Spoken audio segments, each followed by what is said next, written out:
আসসালামু আলাইকুম। তো আপনারা যারা প্ল্যানিং করতেছেন মক্কা শরীফে ওমরা হজের জন্য যাবেন, তাদের জন্য কিছু টিপস এবং কিছু হেল্পফুল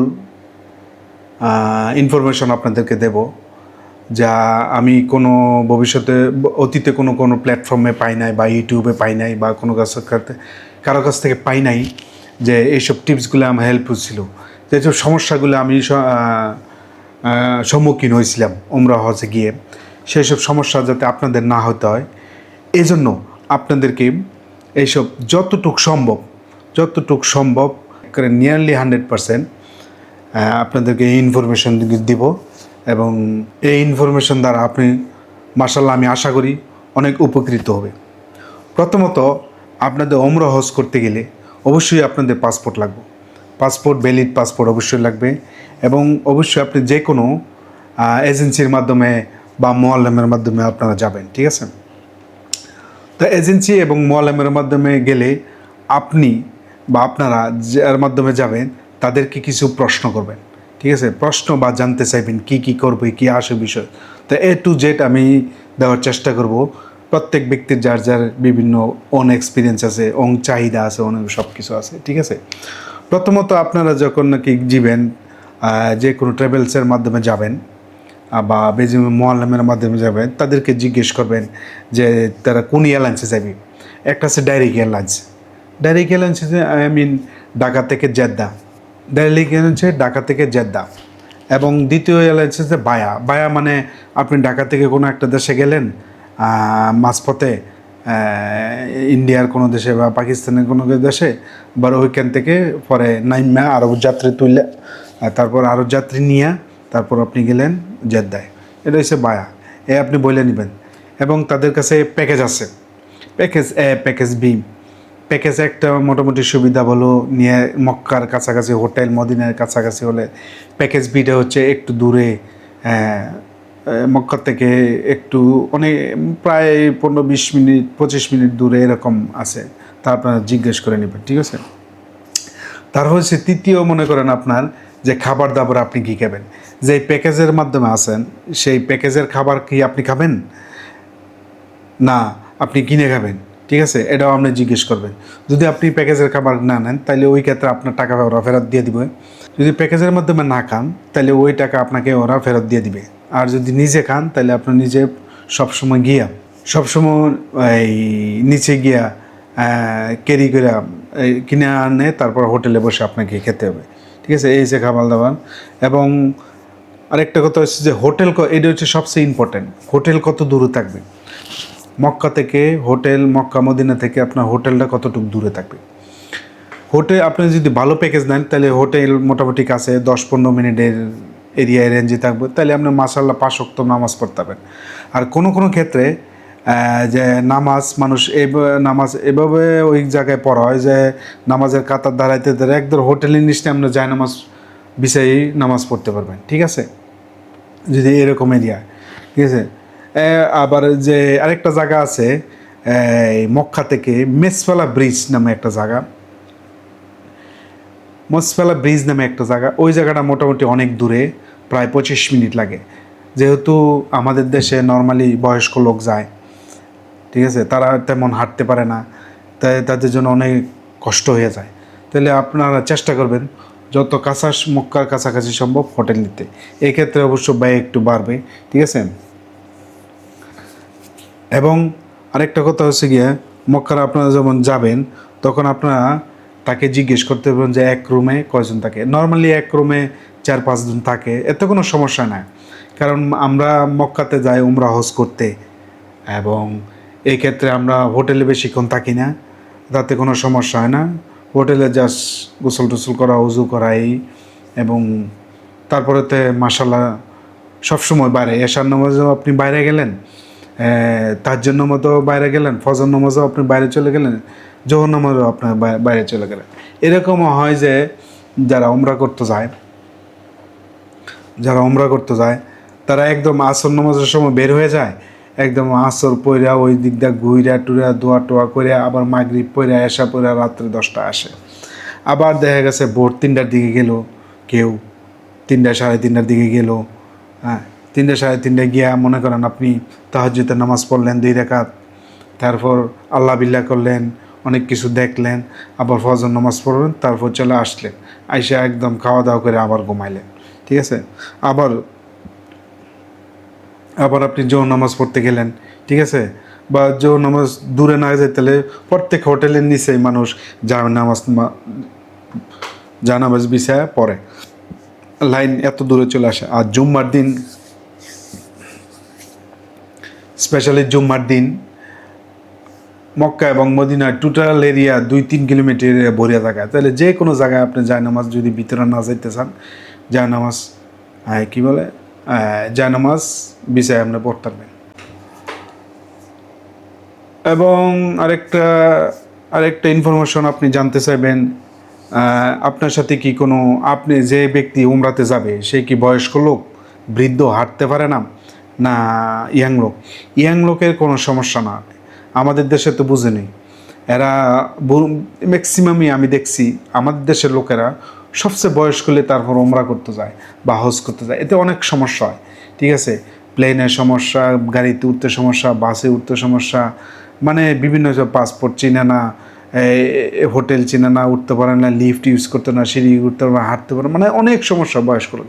এক্ষেত্রে যে কোনো ব্যক্তি যদি, আল্লাহ না করুক, যে কোনো যদি বয়স্ক ব্যক্তি যায়, তাহলে আপনি যদি পারেন আপনি অবশ্যই কোনো ইয়াং লোকের সাথে যাওয়ার চেষ্টা করবেন। যদি কেউ মা বাপ যায় তাহলে ছেলে মেয়ে তাদেরকে নিয়ে যাওয়া আমি মনে করি খুবই ভালো, বেটার। এবং এই ভিডিও দ্বারা আমি এই ইনফরমেশন দিতে চাই যে আমি দেখছি দুনিয়ার সবাই, প্রায় অনেক দেশেতে ইয়াং ছেলে মেয়ে ইয়াং লোকজন যায়, কিন্তু আমাদের দেশ থেকে প্রায় অনেক বয়স্ক লোক যায়। এটা খুবই খারাপ। মানে আমরা চিন্তা করি যে সব কিছু শেষ করে একবারে সব কিছু সেটেলমেন্টেল কইরা ছেলে মেয়েদের সেটেল করে তারপর আমরা উমরা করতে যাব বা বড় হজ করতে যাবো, এটা ঠিক না আসলে। অর্থাৎ কোনো যদি বুড়া লোক যায়, বয়স্ক লোক যায় যে হাঁটতে পারবে না, চলতে, তারপর সাথে অবশ্যই একজন যে তার খেদমত করতে পারবে, তারপর চলাফেরা করাইতে পারবে, এরকম লোক যাওয়াটাই আমি মনে করি ভালো, বেটার। ঠিক আছে, একজন লোকটা আমরা দায়িত্বই দিলেন, মনে করেন দায়িত্ব দিলেন,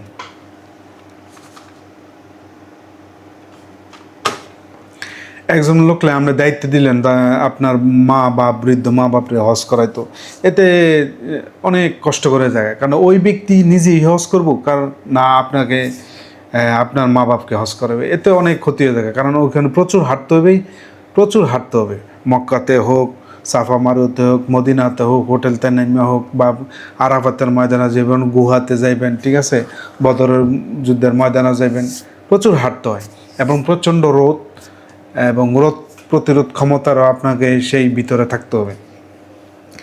এবং আরেকটা কথা হচ্ছে, আপনারা যখন যাবেন, ঠিক আছে, তখন আপনারা ইনফরমেশন জানতে হবে যে আপনাদের প্যাকেজের মাধ্যমে কয় জায়গায় এই মোয়াল্লেমরা বা এজেন্সিরা ঘুরে আনিবে। আরাফাতের ময়দান আছে, জিন পাহাড় আছে, তারপর গুহা আছে, এই 4-5টা গুহা আছে যেখানে নবীজি নবুয়ত পাইছে, নবীজি গিয়া পলায়ন করেছিল, জনকি শত্রুরা হামলা করছিল। ঠিক আছে, তারপর নবীজি যেখানে লিখতে শিখছিল বা অটোমেটিক তার হাতানে কোরআন লেখা আসছে, এরকম বিভিন্ন জায়গায় যাবে। ঠিক আছে, তো এইসব জায়গায় কয় জায়গায়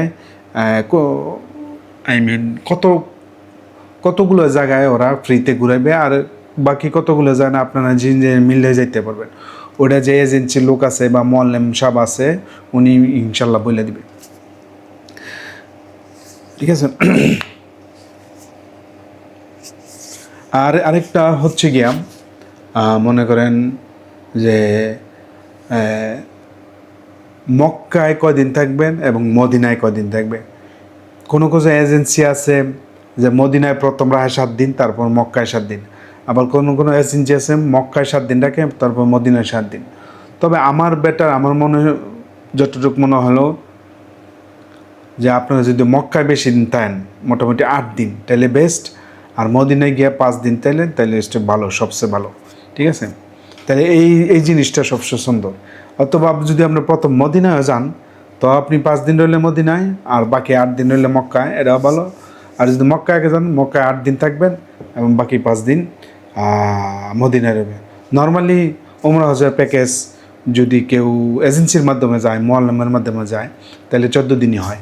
আর পার্সোনালভাবে আপনি গেলে এটা তো আপনার আলাদা বিষয়, আলাদা খাবেন, আলাদা এয়ারলাইন্স, কোন হোটেলে থাকবেন, এটা তো আপনার পার্সোনাল ব্যাপার, ঠিক আছে। এবং আপনি এও জিজ্ঞেস করবেন যে মক্কা এবং মদিনার আশেপাশে কী কী জায়গা তারা আপনাকে জিয়ারত করতে নিবে, ঘুরাইতে নিয়ে যাবে। যেমন অ্যারাবিয়ান সি আছে সমুদ্রের পাশে, আরও বিভিন্ন জায়গা আছে, শপিং সেন্টার আছে, এটা জায়গা আছে। এদেরকে জিজ্ঞেস করবেন যে কী কী জায়গায় আপনাদের নিয়ে যাবে, ঠিক আছে। তারপর ওইখান আরেকটা ইনফরমেশন হয়েছে, ওখানে প্রচণ্ড রৌদ্র, ঠিক আছে, প্রচণ্ড রৌদ্র, দিনে অনেক রৌদ্র, দিনের বেলা বাড়ে না। তবে আপনি যদি রাত্রে ওমরা হজ করেন তাহলে সবচেয়ে বেস্ট, ঠিক আছে। এবং মনে করেন রাত্রে, আমি কি বলবো, রাত্রে আপনি মনে করেন প্রথম হজটা তো মার্শাল্লাহ আপনাকে মোয়াল্লেম সব করাইবে, যে কোনো সময় যান, বিমানতে যান, কারণ আপনি বিমানে উঠে আপনার নিয়ত করে লেভেতে তাহা এহরামের কাপড় আপনার পরিধান করে ফেলতে হবে, অথবা এয়ারপোর্টে থাকতে অথবা বাড়ি থাকতেই। তখন যখন আপনি সৌদি আরবের জেদ্দায় নামবেন, ঠিক আছে, তখন হোটেলে গিয়া তারপর প্রথম আপনি ওমরা হজ প্রথমটা করে ফেলতে হবে। তারপর দ্বিতীয় ওমরা হজ যদি আমরা করতে চান বা তৃতীয় ওমরা করতে হবে, তার মক্কার একটা এরিয়া আছে, এর বাইরে যেতে হবে, ওইখান থেকে আপনাকে নিয়ত করে আসতে হবে এবং এহরামের কাপড় পরিধান করে আসতে হবে। ওইখানে আপনাকে তারপর গোসল করতে হবে, 2 রাকাত নফল নামাজও করতে হবে, ঠিক আছে। ওগুলি করে আসতে তারপর আপনাকে আবার দ্বিতীয়বার যদি আমরা উমরা করতে যান, তাহলে মক্কার বাইরেতে ওইসব সব শেষ করে তারপর আপনি আইসায় মক্কাতে আবার দ্বিতীয় উমরা করতে পারবেন। এখন এইভাবে যদি আরও আমরা উমরা করতে চান, আরও তৃতীয়টা বা চতুর্থটা, তাহলে মক্কার বাইরে আপনাকে যেতে হবে। এটা মোয়াল্লেম বা এজেন্সি ভালো করে বুঝাই দিবে যে কোন জায়গায় যেতে হবে, তারপর এসে আপনি করবেন। তবে চেষ্টা করবেন না রাত্রে করতে, রাত্রে অনেক ঠান্ডা। এবং ঠান্ডার ব্যাপারে আসি, প্রচণ্ড রৌদ্র দিনের বেলা, এবং দিনের বেলা প্রচণ্ড রৌদ্র, বাইরে আপনি বেরই হতে পারবেন না, এত গরম বলার বাইরে। তো সব কিছু চেষ্টা করবেন রাত্রে করার জন্য, এবং বাকি উমরা কন বা শপিং কন, যাই কন, ঘোরাঘুরি কন, চেষ্টা করুন বিকেলের পরেতে করার জন্য। তবে কিছু মেডিসিন, ওষুধ আপনি নিয়ে যাবেন, ডাক্তারের প্রেসক্রিপশন, জ্বর, ঠান্ডা, কাশি, শরীর ব্যথা, গলা ব্যথা, এইসব ওষুধ নিয়ে গেলে ভালো। কারণ ওইখানে ওষুধের অনেক দাম, আপনি ডাক্তার দেখায় বা ফার্মেসিতে ওষুধ নিলে প্রায় অনেক টাকা পড়ে, ঠিক আছে। তো এগুলি আপনার এইসব ওষুধ করে আপনাকে নিয়ে যেতে হবে, এবং সবচেয়ে বেটার আপনি নিয়ে যাবেন, ঠিক আছে। এবং ভালো করে সব কিছু ইনফরমেশন আপনি জানবেন, ঠিক আছে, যে কি নিয়ে যাওয়া বেটার হয়। তারপর আপনি অবশ্যই স্যান্ডেল নিয়ে যাবেন, যত পাতলা স্যান্ডেল হয়, যাতে খোলা মুড়া এবং আঙ্গুল দেখা যায়, ওইসব একজোড়া স্যান্ডেল নিয়ে যাবেন। ওখানে মার্শাল্লাহ সবাই স্যান্ডেল পরে, শু খুব কম হয়, কারণ অনেক গরম তো। আর শু পরে তারপর যদি আপনি নিয়ে যেতে চান বাইরে টুললেন, অসুবিধা নাই। তুমি স্যান্ডেল নিয়ে যাবেন, এহরামের কাপড় নিয়ে যাবেন, এমন একটা সিম্পল ব্যাগ নিয়ে যাবেন, যাতে জুতা ওখানে যখন এই মংরাতে আপনি রাউন্ড দিবেন, ঠিক আছে, মক্কা মদিনা সাবা, তখন আপনার জুতা আপনাকে নিজস্ব ক্যারি করতে হবে, ঠিক আছে। এই জন্য আপনার সিম্পল একটা ওই যে বড় ব্যাগ না, সিম্পল একটা ব্যাগ নিতে হবে, যাতে জুতা আপনি রাখতে পারেন। এবং নামাজের কথা তো আপনাকে বললামই, যদি আপনি 5 ওয়াক্ত নামাজ পড়তে চান তাও পারবেন, আর যদি 4 ওয়াক্ত পড়েন তাও পারবেন। এবং কিছু মাসালা আছে, সূরা আছে, এগুলি আপনাকে অবশ্যই শিখে যেতে হবে। হ্যাঁ, ওইসব সূরাগুলো শিখে গেলে, জিয়ারতের সূরা যখন নাকি আপনাকে আবার, বা এখান থেকে জার্নির সূরা, রব্বানা আল্লাহুম্মা